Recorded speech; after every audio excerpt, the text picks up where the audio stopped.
नमस्ते बच्चों, आज 21 अक्टूबर है। आज से हम ऐसे 2 का पोर्शन शुरू कर रहे हैं। उससे पहले मैं आपको बधाई देना चाहती हूँ ऐसे 1 के लिए। लास्ट वीक जो एग्जाम हुआ था, congratulations children. Most of the children has performed well, but still there are few children who didn't perform well. For those children, my advice is to complete the classwork and homework properly in the given time. And also watch the video carefully and with full attention. तो चलिए बच्चों, ऐसे 2 का portion शुरू करते हैं। तो हमारा आज का टॉपिक है वर्णमाला के विभाग, मीन्स टाइप्स ऑफ वर्णमाला। वर्णमाला के विभाग। वर्णमाला बच्चों, वर्णमाला किसे कहते हैं? यस, वर्णों के समूह को वर्णमाला कहते हैं। तो वर्णमाला के कितने विभाग हैं? आइए देखते हैं। वर्णमाला के 2 विभाग हैं। कौन कौन से? पहला है स्वर और दूसरा क्या है? व्यंजन। तो स्वर में कितने लेटर्स होते हैं? यस, 13 अक्षर होते हैं, 13। और व्यंजन इंक्लूडिंग द कंबाइंड लेटर्स कितने होते हैं? 39। ठीक है, आगे बढ़ते हैं। स्वर। तो बच्चों, स्वर is again divided into 3 types. Now we will see one by one each type. First one is रीस्व स्वर। रीस्व स्वर देखिए कहते किसे हैं? जिन स्वरों के उच्चारण में सबसे कम समय लगता है उन्हें रीस्व स्वर कहते हैं। इनकी संख्या 4 होती है। Means the vowels which take least time to pronounce are called रीस्व स्वर। They are 4 in numbers. वो कौन कौन से हैं देखिए? अ, ई, उ, री। ठीक है, ये हो गया हमारे रीस्व स्वर। नेक्स्ट है हमारा नेक्स्ट टाइप है दीर्घ स्वर। देखिए दीर्घ स्वर किसे कहते हैं? जिन स्वरों के उच्चारण में रीस्व स्वरों से दुगुना समय लगता है उन्हें दीर्घ स्वर कहते हैं। इनकी संख्या 7 होती है। Means the vowels which take double time than रीस्व स्वर to pronounce are called दीर्घ स्वर। They are 7 in numbers. मतलब कि ये जो हमारा रीस्व स्वर है उससे डबल टाइम, दोगुना समय लेता है। इसमें कौन कौन से वोवल्स है बच्चों? देखिए आ, ई, उ, ए, ऐ, ओ, औ। आप अ और आ को प्रोनाउंस करके जब आप देखेंगे तो आप देखेंगे कि आ को प्रोनाउंस करने में ज्यादा समय लगता है। ठीक है, ये हो गए हमारे 2 टाइप। हमारा नेक्स्ट टाइप है योग वाहक। ठीक है, योग वाहक 2 प्रकार के हैं। ठीक है, देखिए योग वाहक 2 प्रकार के हैं। इसमें क्या है? पहला है अनुस्वार। ठीक है, पहला क्या है आपका इसमें? अनुस्वार। जिन स्वरों का उच्चारण करते समय वायु नाक से बाहर निकलती है उसे अनुस्वार कहते हैं। अनुस्वार के अंतर्गत हमारा कौन सा वोवल्स आता है? Means the vowels in which the wind comes out of nose while pronouncing those vowels are called अनुस्वार। ठीक है बच्चों, जब हम अनुस्वार यानी कि इस ध्वनि का जब हम उच्चारण करते हैं तो हम इसका उच्चारण न और म के समान होता है। फॉर एग्जाम्पल मैंने यहाँ दिखाया है, देखिए जैसे देखिए पहला क्या है? बंदर। जब आप बंदर का उच्चारण करेंगे तो आपको कौन सी ध्वनि सुनाई दे रही है? न, बंदर, है ना। नेक्स्ट देखिए, नेक्स्ट है अंगूर। इसमें कौन सी ध्वनि आ रही है? नद की ध्वनि आ रही है, अंगूर। नेक्स्ट है चंपक, देखिए मात्रा सेम है लेकिन यहाँ पे म की ध्वनि हमें सुनाई दे रही है, चंपक। नेक्स्ट है लंबाई इत्यादि। ठीक है, ये हो गया हमारा अनुस्वार। आगे बढ़ते हैं, नेक्स्ट है हमारा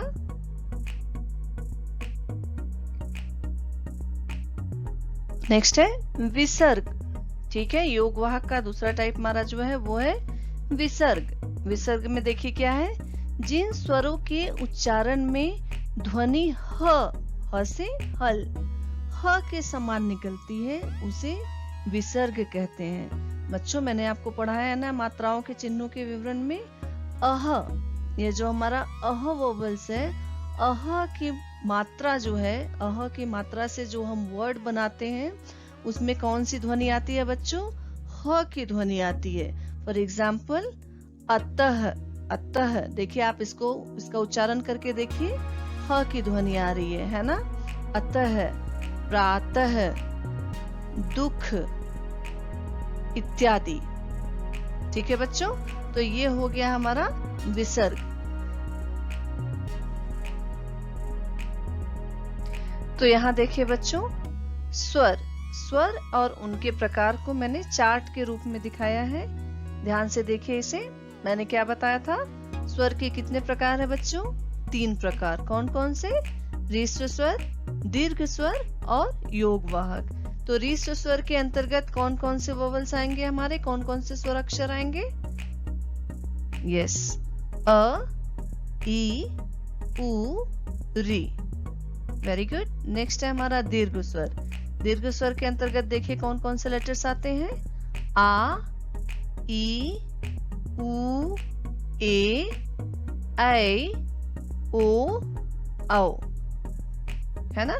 अभी हमने बताया था योग वाहक के भी 2 प्रकार हैं। कौन कौन से, पहला है अनुस्वार और दूसरा है विसर्ग।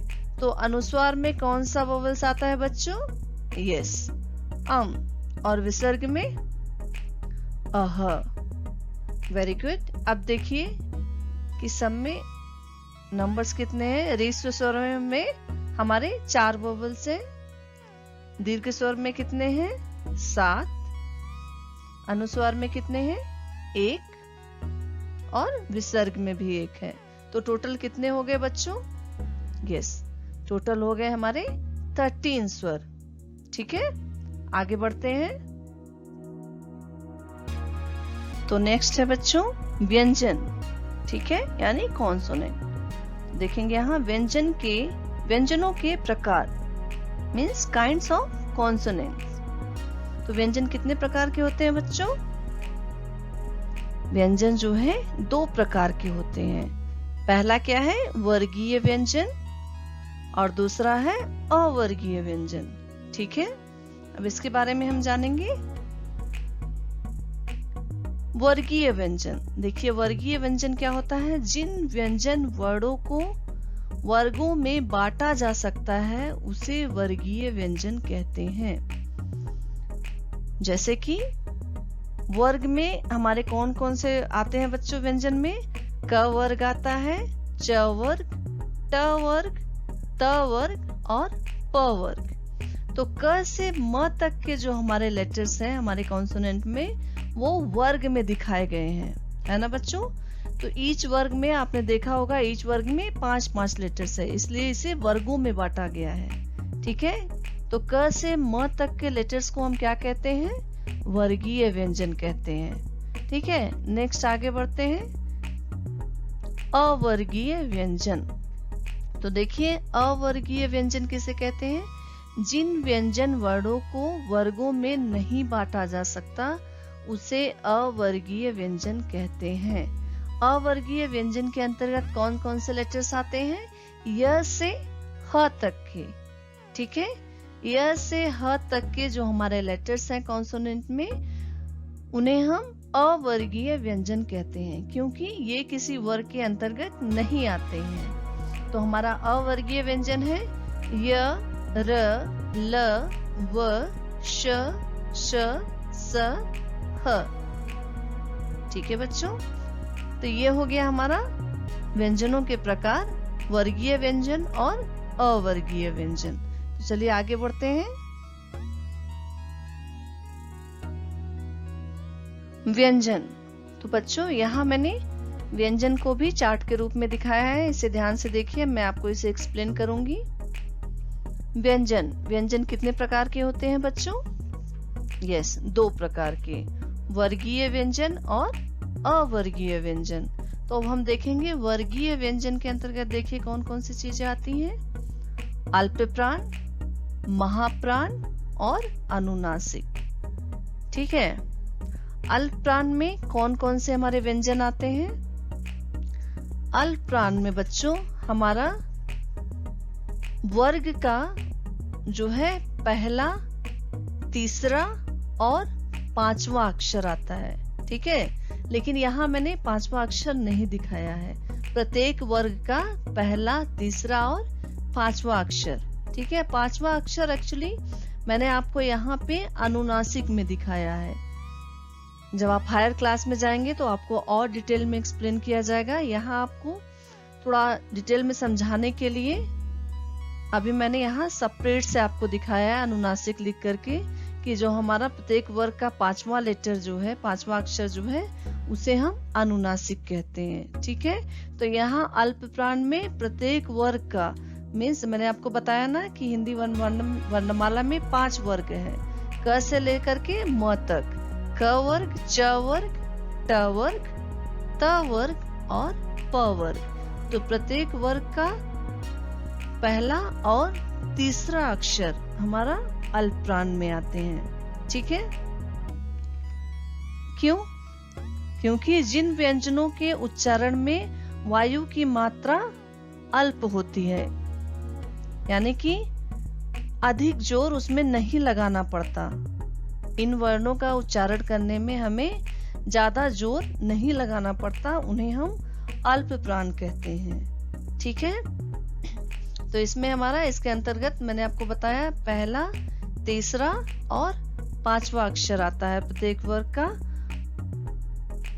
अब हम देखेंगे महाप्राण। ठीक है, और हाँ, अल्पप्राण में एक और चीज है, ट वर्ग में जो आपके 2 एक्स्ट्रा लेटर्स हैं बच्चों, ड़ और ढ़। ठीक है, तो इसमें जो ड़ है वो अल्पप्राण के अंतर्गत आता है। देखिए अब महाप्राण में देखते हैं कौन कौन से अक्षर आएंगे।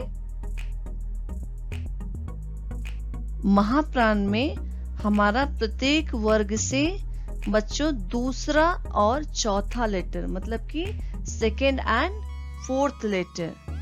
ठीक है, प्रत्येक वर्ग का 2nd and 4th लेटर महाप्राण के अंतर्गत आता है। महाप्राण कहते किसे हैं?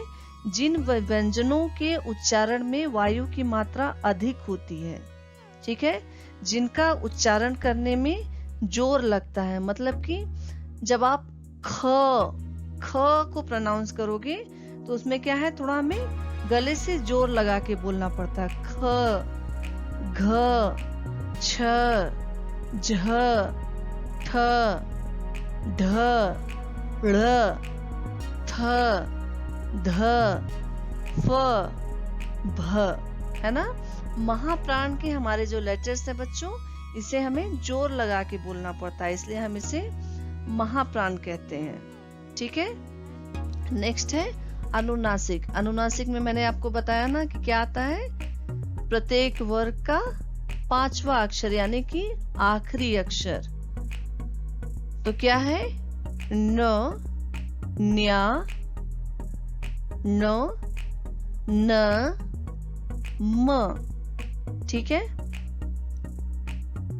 अनुनासिक जो है, देखिए अनुनासिक में क्या है, जिस ध्वनि का उच्चारण करते समय वायु यानी कि हवा नाक और मुख मीन्स नोज और माउथ दोनों से बाहर निकलती है, उसे अनुनासिक कहते हैं। ठीक है बच्चों, जब आप इन वर्डों का उच्चारण करोगे तो आप समझ जाओगे। इनको उच्चारण करके देखिए बच्चों। अनुनासिक किसे कहते हैं? जिन वर्णों का उच्चारण करने में वायु नाक और मुख दोनों से बाहर निकलती है, उसे अनुनासिक कहते हैं। ठीक है, तो ये हो गया हमारा वर्गीय व्यंजन। वर्गीय व्यंजन के अंतर्गत कौन कौन सी चीजें आती हैं? अल्प प्राण, महाप्राण और अनुनासिक। ठीक है। नेक्स्ट है हमारा अवर्गीय व्यंजन। अवर्गीय व्यंजन के अंतर्गत कौन कौन से अक्षर आएंगे बच्चों? इसके पहले मैंने आपको बताया था। यस, अवर्गीय व्यंजन के अंतर्गत हमारा आता है य से ह तक के लेटर्स। य, र, ल, व, श, स, ह। ठीक है, ये है हमारा अवर्गीय व्यंजन। अवर्गीय व्यंजन में ये हमारे इतने 8 लेटर्स आते हैं। तो अभी क्या बचा बच्चों इसमें? अभी इसमें बचा है हमारा लास्ट संयुक्ताक्षर। ठीक है, मीन्स संयुक्त व्यंजन। इसे संयुक्ताक्षर क्यों कहते हैं बच्चों? मैंने आपको सेमेस्टर 1 में पढ़ाया था।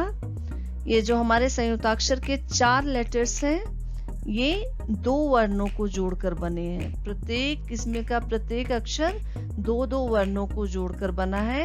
इसीलिए हम इसे कंबाइंड लेटर्स यानी कि संयुक्ताक्षर कहते हैं। ठीक है, आइए अब देखते हैं कि इसमें क्या क्या कितने कितने नंबर्स हैं। और एक चीज मैं यहाँ पे आपको और बताऊंगी बच्चों, अल्प प्राण में हमारे ये अवर्गीय व्यंजन से य, र, ल, व, ये 4 जो हैं, मैंने यहाँ आपको सेपरेट करके इसलिए दिखाया है ताकि आप समझ सकें कि वर्गीय और अवर्गीय व्यंजन क्या क्या है। ठीक है, लेकिन अल्प प्राण में हमारे य, र, ल, व, ये 4 लेटर्स जो हैं, ये भी हमारे अल्प प्राण में आते हैं। ठीक है, और श, श, स, ह, ये 4 लेटर्स जो हैं वो हमारे महाप्राण में आते हैं। ठीक है बच्चों, लेकिन अभी आपके हिसाब से आप कक्षा 4 में हो, आप जितना समझ सकते हो उस हिसाब से मैंने इस चार्ट को बनाया है बच्चों। इसे ध्यान से